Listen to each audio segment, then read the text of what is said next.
સુરતની પીપોદરા જીઆઈડીસી માં આડેધડ ફાયરિંગની ઘટના। સુરતની પીપોદરા જીઆઈડીસી માં બાઇક પર આવેલા અજાણ્યા ઈસમોએ કપડાની દુકાન ચલાવતા વેપારી પર ધડાધડ ફાયરિંગ કરી ભાગી ગયા હતા। ઘટનાને પગલે પોલીસના ધાડે ધાડ ઘટનાસ્થળે ઉતરી ગયા હતા અને આરોપીઓના કોલર સુધી પહોંચી વળવા તજવીજ હાથ ધરી હતી। સુરત જિલ્લામાં વધુ એકવાર તહેવારોના ટાણે ફાયરિંગની ઘટના બનવા પામી છે। સુરત જિલ્લાના માંગરોળ તાલુકાના પીપોદરા જીઆઈડીસીમાં આજ રોજ રાત્રિના 9 વાગ્યા આસપાસ એક કપડાની દુકાન ચલાવતો વેપારી બ્લેક કલરની મોપેડ લઈને જીઆઈડીસીના મુખ્ય રસ્તા પર પસાર થઈ રહ્યો હતો। તે દરમિયાન બાઇક પર અજાણ્યા 2 ઈસમો આવ્યા હતા અને 3 થી 4 રાઉન્ડ ફાયરિંગ કરી વેપારીને ઈજાઓ પહોંચાડી હતી।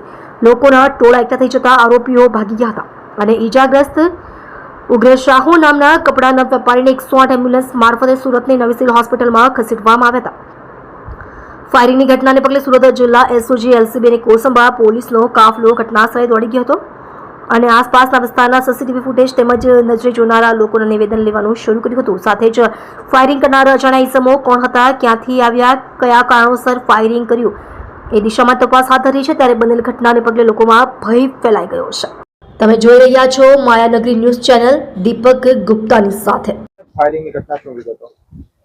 કોસંબા પોલીસ સ્ટેશનની હદની અંદર પીપોદરા જીઆઈડીસી વિસ્તારમાં આજના રાત્રિના લગભગ 9:15 વાગ્યાના અરસામાં ઉગ્ર સાહુ નામના વ્યક્તિ કે જે ગંજામ ઓરિસ્સાના રહેવાસી છે અને પોતાની રેડીમેડ કાપડની દુકાન આ જ વિસ્તારમાં ધરાવે છે, એ એક્ટિવા લઈને પસાર થતા હતા। એ વખતે એક મોટરસાયકલ ઉપર 2 અજાણ્યા ઈસમો આવેલા હતા અને પાછળ મોટરસાયકલની પાછળ બેસેલા ઈસમે પોતાની પાસે રહેલા હથિયાર વડે લગભગ 3 રાઉન્ડ જેટલા ફાયર કરેલા છે।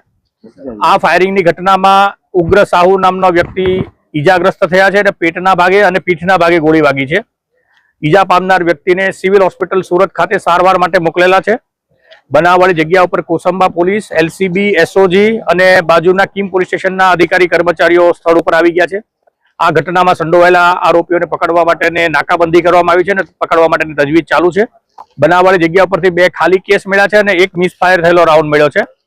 આ ઘટનામાં જે સંડોવાયેલા ઈસમો છે તાત્કાલિક ધરપકડ કરવામાં આવશે। હાલમાં આ બનાવનું કારણ કે વ્યક્તિ કોણ ફાયરિંગમાં સંડોવાયેલા છે એની હકીકત મળી નથી, પરંતુ પોલીસ દ્વારા સઘન અત્યારે શોધખોળ ચાલુ છે અને ગુનાનો એફઆઈઆર કરવા માટેની પ્રક્રિયા ચાલુ છે અને નજીકના ભવિષ્યમાં આરોપીઓ પકડાઈ જશે એવી સંપૂર્ણ આશા છે।